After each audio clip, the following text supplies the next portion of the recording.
আজ 21শে জুলাই এই দিনটি তৃণমূল কংগ্রেসের কাছে একটি অত্যন্ত গুরুত্বপূর্ণ বিশেষ দিন।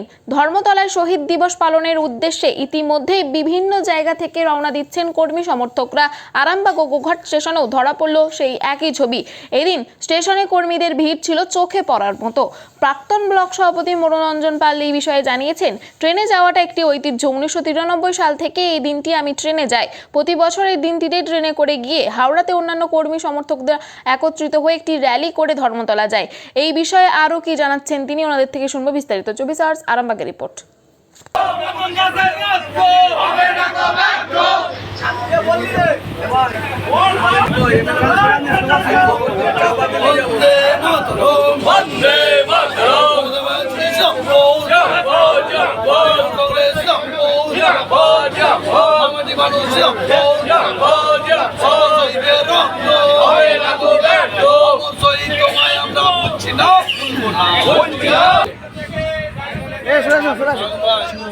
বন্দে মাতরম বন্দে মাতরম মোদাবাজি জিন্দাবাদ তৃণমূল কংগ্রেস জিন্দাবাদ শত শহীদের রক্ত অমর শহীদ তোমায় আমরা ভুলছি না, ভুলবো না, অমর শহীদ তোমায় আমরা ভুলছি না, ভুলবো না।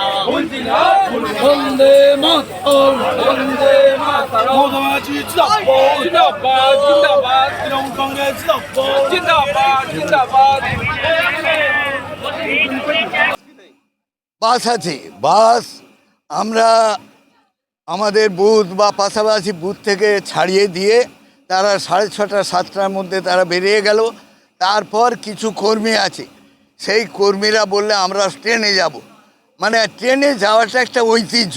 কেন, সেই 1993 সালে আমরা যুব কংগ্রেসে আমি সভাপতি, তখন থেকে আমি ট্রেনে যাই এবং প্রতি বছর অধিকাংশ বছরই আমি আমাদের বুথ বা পাশাপাশি বুথ থেকে গাড়ি ছাড়িয়ে দিয়ে এসে এই 7:30 ট্রেন আমরা সমবেতভাবে যারা পড়ে থাকে তাদেরকে নিয়ে বা যারা বলে আমরা ট্রেনেই যাব, তারা ট্রেনে যাওয়া একটা ঐতিহ্য।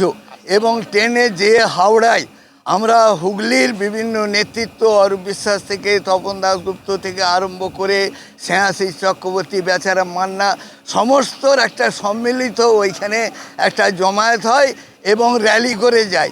সেই র্যালিতে অংশগ্রহণ করা হুগলি জেলার কর্মীদের সেই 1994 থেকে একটা ঐতিহ্য হয়ে দাঁড়াচ্ছে।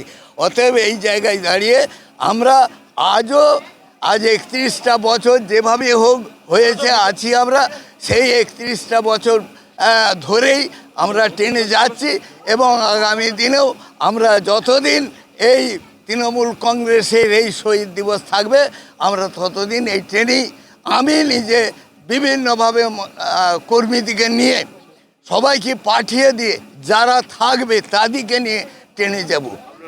আমার নাম মনোরঞ্জন পাল, প্রাক্তন ব্লক সভাপতি, প্রাক্তন পঞ্চায়েত সমিতি সভাপতি।